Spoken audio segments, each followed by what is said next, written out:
வணக்கம் students. Next நம்ம பார்க்க போகிறது டிஸ்ட்ரிபியூட்டட் ப்ரோக்ராம். ஃபர்ஸ்ட் டெஃபினிஷன் பார்க்கலாம். A distributed program consists of multiple asynchronous processes that communicate via message passing over a network. இப்போ ஒரு network இருக்குது. அந்த நெட்வொர்க்கில் நிறைய ப்ராசஸ் இருக்குது. ஒவ்வொரு ப்ராசஸுமே அசின்க்ரனஸ் ப்ராசஸ். அசின்க்ரனஸ்னா சென்டர் ரிசீவருக்காக வெயிட் பண்ண தேவையில்லை அக்னாலஜ்மெண்ட்டுக்கு. அது asynchronous process. So message passing மூலிமா அவங்க கம்யூனிகேட் பண்ணிக்கலாம் அந்த ப்ராசஸ் கூட. மெசேஜ் பாசிங் என்னது? நெட்வொர்க்கில் டேட்டாவை சென்ட் பண்ணி இன்ட்ராக்ஷன் வச்சுக்கிறது மற்ற ப்ராசஸ் கூட. ஸோ இதுதான் டிஸ்ட்ரிபியூட்டட் ப்ரோக்ராம்னு சொல்லுவோம். A distributed program consists of multiple asynchronous processes that communicate via message passing. So message passing மூலிமா அந்த கம்யூனிகேஷன் ஏற்படுத்திக்கும் நெட்வொர்க் மூலிமா ஒவ்வொரு ப்ராசஸ் கூட. By using message passing, this system can effectively distribute tasks, exchange data and collaborate across different nodes.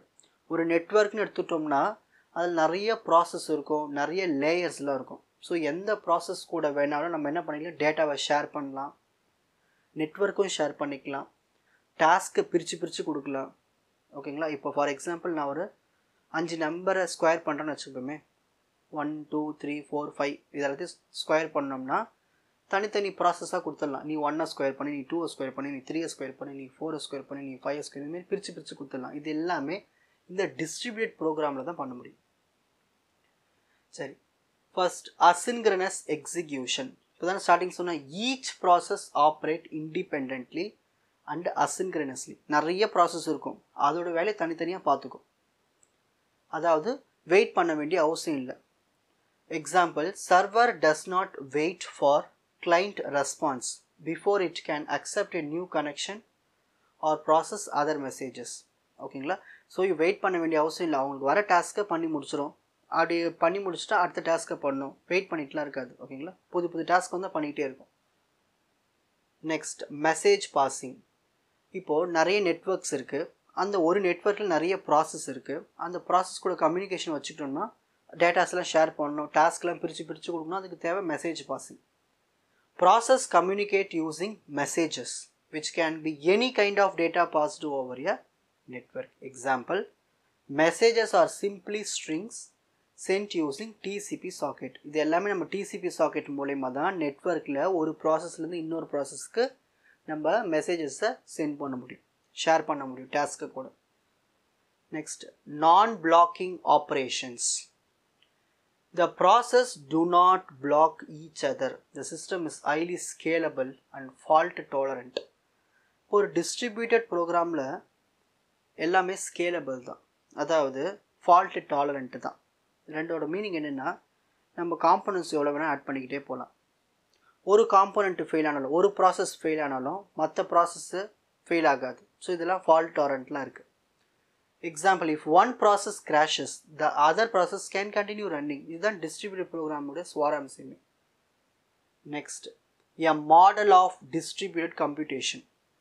ஒரு model பற்றி படிக்கலாம். 2 asynchronous process communicating via message passing to compute the sum of numbers distributed across multiple machines. இப்போது 2 process இருக்குது நெட்வொர்க்கில், ரெண்டுமே asynchronous process. Asynchronous process என்னது? யாருக்கும் wait பண்ண தேவையில்லை, அதை வர டாஸ்க்கை ஃபினிஷ் பண்ணி கொடுத்துரும், முடிச்சிச்சுன்னா அடுத்த டாஸ்க்கை பண்ணும். இப்போ என்ன டாஸ்க் பண்ண போகிறாங்கன்னா, மெசேஜ் பாசிங் மூலிமா நம்பர்ஸை ஆட் பண்ண போகிறாங்க, sum of numbers.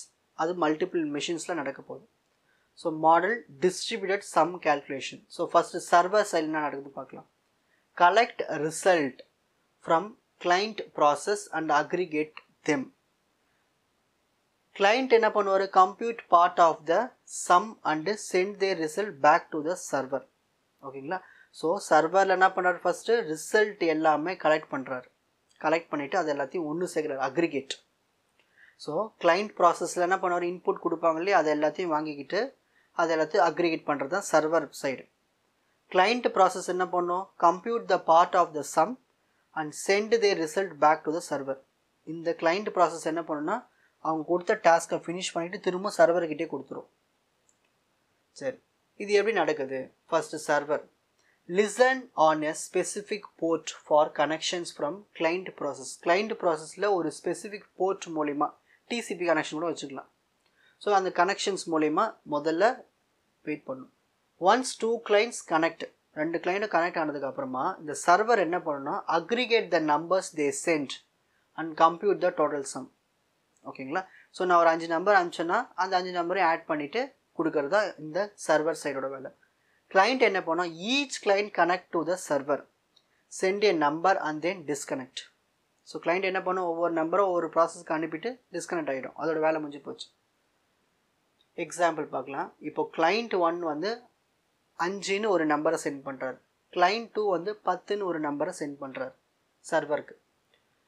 The server aggregate these numbers and compute the total 15. அப்போ சர்வர் என்ன பண்ணுவார், ஃபஸ்ட்டு கிளைண்ட் அனுப்பிச்ச 5 வேல்யூவும் ரெண்டாவது கிளைண்ட் அனுப்புன 10 வேல்யூவும் வாங்கிக்கிட்டு அது அக்ரிகேட் ரெண்டுத்தையும் ஆட் பண்ணி வர ஆன்சரை திரும்ப சென்ட் பண்ணிடுவார். இதுதான் வந்து நடக்கிறது டிஸ்ட்ரிபியூட்டட் ப்ரோக்ராமில். இப்போது screenshot time. So first distributed ப்ரோக்ராம்னு டெஃபினேஷன் எழுதணும். அசின்க்ரனஸ் எக்ஸிக்யூஷன்னா என்னென்னு எழுதணும். மெசேஜ் பாசிங் என்னென்னு எழுதணும். நான் பிளாக்கிங் ஆப்ரேஷன் என்னென்னு எழுதணும். ஒரு மாடல் டிஸ்ட்ரிபியூட் கம்ப்யூட்டேஷனுக்கு ஒரு மாடல் எக்ஸாம்பிள் கொடுக்கணும். அந்த மாடல் எப்படி ஒர்க் ஆகுது, அதோட எக்ஸிக்யூஷன் எப்படி இருக்கும். உங்களுக்கு இந்த கண்டென்ட் ஈஸியாக புரிஞ்சிருக்கும்னு நினைக்கிறேன். வாட்ச் அதர் எபிசோட்ஸ் இன் த appropriate playlist. Fuji silver academy strength success clarity. வணக்கம்.